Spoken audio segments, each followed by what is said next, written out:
Hello friends, good morning. आप लोग कैसे हैं? आई होप आप बहुत अच्छे होंगे साथियों।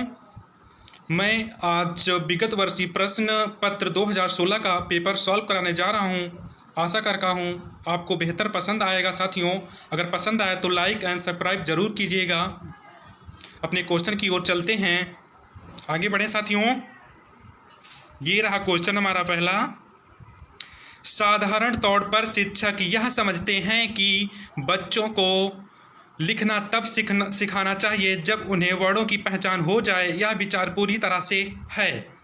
साधारण तौर पर शिक्षक यह समझते हैं कि बच्चों को लिखना तब सिखाया जाए जब उन्हें वर्डों की पहचान हो जाए। यह विचार पूरी तरह से।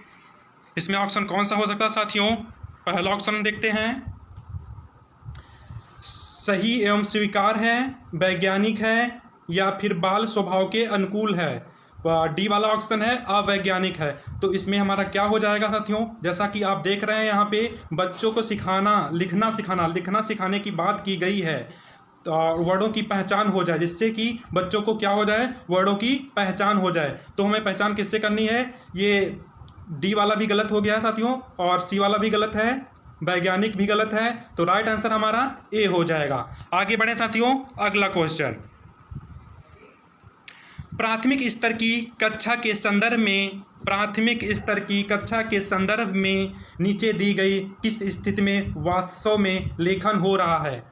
तो लेखन की बात की गई है, किस स्थिति में लेखन हो रहा है, उसमें हमें ध्यान में रखकर क्वेश्चन का जवाब देना है। तो देखते हैं साथियों, क्या इसका सही जवाब होगा? श्याम पट पर लिखे हुए को समझकर लिख रहे हैं, श्याम पट पर लिखे हुए को समझकर लिख रहे हैं, या फिर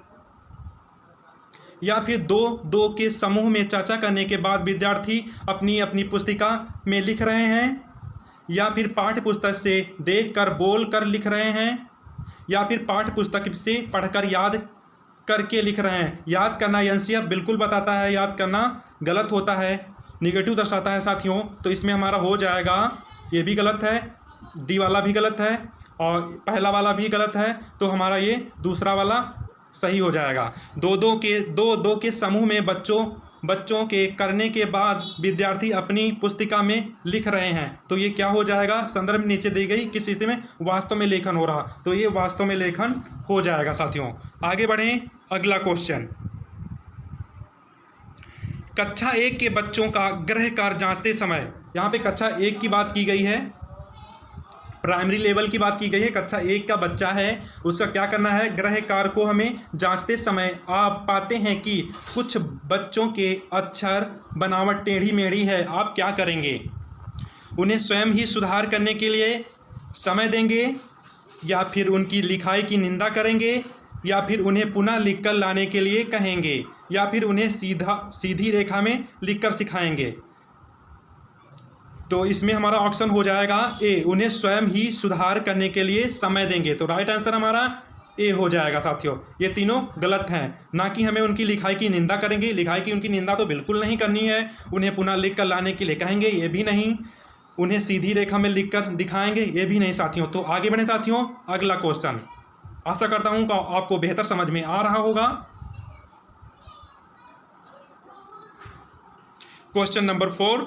भाषा के पाठ्यक्रम में कहानी का शैक्षणिक प्रयोग मुख्यतः इसलिए जरूरी है क्योंकि इससे बच्चे भाषा के पाठ्यक्रम में, भाषा का पाठ्यक्रम है साथियों, ध्यान में रखकर हमें आंसर देना है।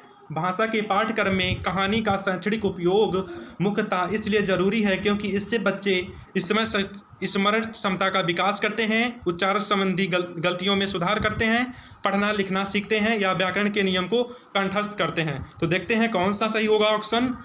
तो चौथा वाला डी वाला तो बिल्कुल गलत है साथियों, सही नहीं है। यहाँ पे कंठस्थ करने की बात आ गई है। पढ़ना लिखना सिखाते हैं, ये भी गलत हो गया। उच्चारण संबंधी गलतियों में सुधार करते हैं, स्मरण क्षमता को विकास करते हैं, तो ये भी गलत। उच्चारण संबंधी गलतियों में सुधार करते हैं, ये भी गलत है साथियों। राइट आंसर ए है, स्मरण क्षमता का विकास करते हैं। बच्चों के अंदर क्या है? हम स्मरण क्षमता का विकास करते हैं। आगे बढ़े साथियों, अगला क्वेश्चन। कहानी सुनते समय बच्चे कहानी के लंबे लंबे वाक्यों से घबराते हैं। क्या करते हैं स्टूडेंट जो है कहानी सुनता है उससे क्या होता है, जो लंबे लंबे वाक्य होते हैं उनसे घबराता है, लंबे लंबे वाक्यों से घबराता नहीं है। नहीं की बात की गई है साथियों, सॉरी, लंबे लंबे समय से वाक्यों से घबराता नहीं है। बरसते वाक्य कैसे होने चाहिए, सार्थक तथा मज़ेदार, या फिर जोर से बोले गए हों, पहले से सुने हुए हों, सीधे व सरल हों। तो कहानी सुनते समय बच्चे कहानी के लंबे लंबे वाक्यों से घबराते नहीं हैं। बरसते वाक्य कैसे होने चाहिए, सार्थक तथा मज़ेदार होने चाहिए। जब सार्थक और मज़ेदार कहानी होगी तो बच्चे क्या करेंगे, उसे रुचि लेकर बहुत अच्छी तरह के सीखेंगे। आगे बढ़े साथियों, अगला क्वेश्चन। पढ़ना सीखने का वास्तव में सबसे अच्छा तरीका यह है कि बच्चे पढ़ना सीखने की बात की गई यहाँ पे। पढ़ना सीखने का वास्तव में सबसे अच्छा तरीका हमें बताना है। अच्छा तरीका यह है कि बच्चे बिना मात्रा वाले शब्दों की वर्तनी बता सकें, चित्र के साथ अनुमान लगाना सीखें, सबसे पहले वर्णों की पहचान करना सीखें, 12 खड़ी अच्छी तरह से याद करें। तो डी वाला ऑप्शन गलत हो जाएगा, याद करने की बात की गई है तो यहाँ बिल्कुल गलत हो जाएगा। और तीसरा देखते हैं, सी वाला, सबसे पहले वर्णों की पहचान करना सीखें, चित्र के साथ अनुमान लगाना सीखें, तो बिना मात्रा वाले शब्दों की वर्तनी बता सकें। तो हमारा सी भी गलत हो जाएगा साथियों। तो हमारा राइट आंसर इज ए है, जैसा आप लोग समझ रहे होंगे। आगे बढ़े साथियों, अगला क्वेश्चन। यदि पठन सामग्री के साथ चित्र हो तो, यदि पठन सामग्री दी हुई है क्लास में, उसके साथ में अगर हम चित्र को शामिल कर देते हैं साथियों, तो बच्चा कैसे सीखेगा। चित्रकार की भूमिका के महत्व का पता चलता है, पठन सामग्री का आकर्षण बढ़ जाता है, लिखे हुए के बारे में अनुमान लगाना आसान हो जाता है, या पठन सामग्री की गुणवत्ता में वृद्धि होती है। तो डी भी गलत है, बी भी गलत है, ए भी गलत है। तो राइट आंसर सी हो जाएगा, लिखे हुए के बारे में अनुमान लगाना आसान हो जाता है। जब पठन सामग्री में हम चित्र को दे देंगे तो बच्चे क्या करेंगे, अनुमान लगाने बहुत अच्छी तरीके चित्र को देख करके अनुमान लगाना अच्छी तरह के सीख जाएंगे। आगे बढ़े साथियों, अगला क्वेश्चन। एक 3 साल के बच्चे से किसी भी ऐसे विषय पर बातचीत की जा सकती है जो उसके दायरे में आता है।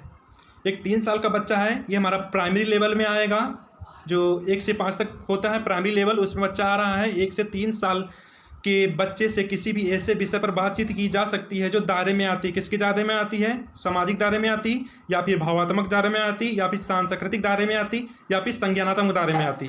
तो हमारा राइट आंसर संज्ञानात्मक दायरे में आती है। तो ए बी सी तीनों गलत हैं साथियों। तो आगे बढ़ें, अगला क्वेश्चन। चामस्की के अनुसार हमें जवाब देना है।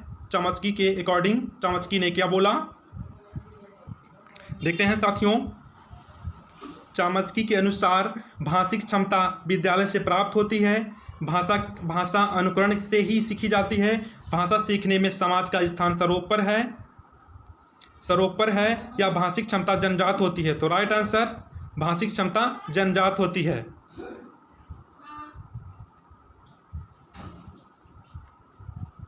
ये तीनों ए बी सी ये हमारे तीनों गलत हो जाएंगे। आगे बढ़े साथियों, अगला क्वेश्चन। भाषा की कक्षा में मुद्रित समृद्ध परिवेश कैसे रचा जा सकता है। एक भाषा की कक्षा है, कोई भी भाषा ले लो, हिंदी ले लो, इंग्लिश ले लो। भाषा की कक्षा में मुद्रित समृद्ध परिवेश की कैसे रचा जा सकता है। केवल विविध आकर्षण पुस्तकें सजाकर, केवल आ गया, रॉन्ग हो गया। दीवारों पर केवल आकर्षण पोस्टर लगाकर, ये भी गलत हो गया। केवल की बात हो गई, केवल पोस्टर लगाकर हम उन्हें नहीं आकर्षित कर सकते, या समृद्ध परिवेश में रचा नहीं जा सकता साथियों। कहानी कविता के पोस्टर बच्चों के कामों को कक्षा में प्रदर्शित कर, दीवारों पर सूक्तियों एवं उपदेशात्मक बातें लिखकर, नहीं, डी भी गलत है साथियों। तो हमारा राइट आंसर इस सी हो जाएगा। कहानी कविता के पोस्टर बच्चों के कामों को कक्षा में प्रदर्शित कर भाषा की कक्षा में मुद्रित समृद्ध परिवेश को रचा जा सकता है। आगे बढ़े साथियों, अगला क्वेश्चन। निशिता अपने सहपाठियों से ठीक तरह से बात करती है परंतु कक्षा में उत्तर देते समय हकलाती है। निशिता एक लड़की है जो क्या करती है, अपने सहपाठियों से ठीक तरह से बात कर लेती है। जो उनके सहपाठी होते हैं, स्टूडेंट जो साथ में पढ़ रहे होते हैं, क्लासमेट होते हैं, उनके साथ में क्या करती है, वो अच्छी तरह से बात कर लेती है, पर क्या है, परंतु उत्तर देते समय जब शिक्षक उत्तर पूछता है तो वो क्या होती है, हड़बड़ा जाती है, वह संभवतः उत्तर नहीं दे पाती है। तो कक्षा में वह क्या करना चाहती है, कक्षा में हंसी का माहौल पैदा करना चाहती है, या फिर घर से पाठ याद करके नहीं आती है, या जानबूझकर ऐसा करती है जिससे उससे सवाल ना पूछे जाएं। बड़े समूह में अपनी बात कहने में दबाव महसूस करती है। तो राइट आंसर इज डी हो जाएगा साथियों। बड़े समूह में अपनी बात कहने में दबाव महसूस करती है। तो ए भी गलत है, बी भी गलत है, सी भी गलत है। Right answer D. आगे बढ़े साथियों, अगला क्वेश्चन। सुनना बोलना कौशल के विकास के लिए सर्वोत्तम विधि कौन सी हो सकती है। सुनना बोलना की बात की गई, यहाँ पे ध्यान देके हमें क्वेश्चन देखना है, तभी हम आंसर इसका दे पाएंगे सही से। सुनना बोलना कौशल के विकास के लिए सर्वोत्तम विधि कौन सी, सर्वोत्तम की बात की गई है, सबसे उचित विधि कौन सी हो सकती है सुनना बोलने कौशल के विकास में साथियों। तो देखते हैं ऑप्शन कौन सा सही होगा। कविता याद करवा कर बुलवाना, याद करना बिल्कुल नहीं, रटना हमें एनसीईआरटी अब नहीं सिखाता है, हमें समझ कर सीखना चाहिए साथियों, रटकर बिल्कुल नहीं सीखना चाहिए। कक्षा के कुछ बच्चों द्वारा पाठ के अनुच्छेद पढ़कर सुनाना, अंत्याक्षरी गतिविधि का आयोजन करना, कहानी कहना और उस पर बच्चों की प्रतिक्रिया व्यक्त करना। तो राइट आंसर डी हो जाएगा, कहानी कहना और उस पर बच्चों की प्रतिक्रिया जानना। तो हमारे ए बी सी तीनों गलत हो जाएंगे, ए सही है, डी सही है साथियों, सॉरी डी सही है। आगे बढ़ें, अगला क्वेश्चन साथियों। सुनना बोलना, सॉरी वही क्वेश्चन रिपीट हो गया है। आगे देखते हैं 13 क्वेश्चन। हिंदी की कक्षा में प्रायः हिंदीतर भाषी बच्चे अरुचि प्रदर्शित करते हैं क्योंकि हिंदी की कक्षा चल रही है, प्रायः हिंदीतर भाषी बच्चे क्या होता है, कक्षा में अरुचि प्रदर्शित करते हैं। तो हम उन्हें कैसे समझाएंगे, कैसे समझेंगे। अध्यापक उनकी भाषा संबंधी त्रुटियों को सहजता से स्वीकार नहीं करते हैं, उन्हें अपनी भाषा के प्रति विशेष लगाव होता है, उन्हें तुलनात्मक रूप से हिंदी बहुत कठिन लगती नहीं, उन्हें हिंदी सीखने का उपयोग नज़र नहीं आता है, ये भी नहीं हो सकता। सी, उन्हें तुलनात्मक रूप से हिंदी बहुत कठिन लगती, ऐसा नहीं हो सकता। उन्हें अपनी भाषा के प्रति विशेष लगाव नहीं होता, ये भी नहीं हो सकता साथियों। तो राइट आंसर हमारा ए हो जाएगा। अध्यापक जो है उनकी भाषा संबंधी त्रुटियों को सहजता से स्वीकार नहीं करते हैं। जो सहजता से शिक्षक जो होता है, अध्यापक होता है, बच्चों के जो त्रुटियां होती हैं उनको सहजता से स्वीकार नहीं करता है, क्योंकि हमें बच्चों की जब तक हम त्रुटियां हो रही हैं उन्हें स्वीकार नहीं करेंगे तब तक हम बच्चे को नहीं सिखा सकेंगे। आगे बढ़े साथियों, अगला क्वेश्चन। बच्चों के भाषा विकास के लिए निम्नलिखित में से किसकी अनुशंसा सर्वोत्तम होगी। जब बच्चों की भाषा का विकास करना है, हमें किसका विकास करना है, भाषा का विकास करना है। बच्चों के भाषा विकास के लिए निम्नलिखित में से किसका अनुशंसा सर्वोत्तम होगा। ऐसा अध्यापक जो भाषा के नियमों को समग्र जानकारी दे, या फिर घर का ऐसा परिवेश जहाँ मानक भाषा बोली जाती हो, घर तथा पास पड़ोस का ऐसा परिवेश जहां बोलने सुनने के बहुत से अवसर सुलभ हों, ऐसे अभिभावक जो तरह तरह को सरब सीढ़ी का लाकर सुनाते हैं। तो राइट आंसर हमारा सी हो जाएगा, घर तथा पास पड़ोस ऐसा परिवेश जहां बोलते सुनते सुनने के बहुत से अवसर सुलभ हों, बहुत से क्या हों, अवसर सुलभ हो, तभी क्या करेगा, बच्चों का भाषा विकास हो सकेगा साथियों। आगे बढ़ें, अगला क्वेश्चन, ये आज का लास्ट क्वेश्चन है। गोमती सा को सा बोलती है। गोमती क्या करती है, जो सा है सा को सा बोलती है। आप उसे टोकती नहीं हैं और सहज अभिव्यक्ति के अवसर देती हैं, परंतु चिंतित यह है कि किस तरह से उसका उच्चारण ठीक कराया जा सके जाए। आप उसे चेतावनी देंगी कि एक निश्चित कक्षा तक ही यह गलती सहज की जाएगी। उसे अभिभावक को कहेंगे कि उसे सा और सा का पृथक अभ्यास कराएं, उसे सा और सा के अंतर में लिखकर समझाएंगी, उसे सा और सा के उपयोग वाली श्रवण सामग्री सुनने के अनेक अवसर देंगी। तो उसे हम क्या करेंगे साथियों, देख लेते हैं। उसे अभिभावक को कहेंगे कि उसे सा और सा के पृथक अभ्यास करवाएं, ये बिल्कुल गलत हो जाएगा। ये देखते हैं, उसे चेतावनी देंगे कि एक निश्चित कक्षा तक ही यह गलती सहज की जा सकती है। उसे सा और सा के अंतर लिखकर समझाएंगी। तो राइट आंसर हमें सी हो जाएगा, क्योंकि जब बच्चों की हम लिख नहीं पा रहा सही को सा कर रहा है, गलत कर रहा है, तो हम उसे क्या करेंगे, तालू वाली सा को दंती सा लिख रहा है तो उसे हम कैसे समझाएंगे, उसे सा और सा के अंतर लिखकर समझाएंगे। राइट आंसर सी साथियों।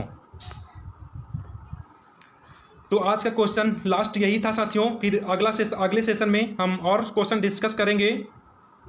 आशा करता हूं कि आपको ये सेशन बेहतर पसंद आया होगा। अगर पसंद आया है साथियों तो लाइक शेयर एंड सब्सक्राइब जरूर कीजिएगा। शिक्षा जगत से जुड़ने के लिए आप सभी का प्रेम पूर्वक धन्यवाद। Prep smart score better. जय हिंद साथियों।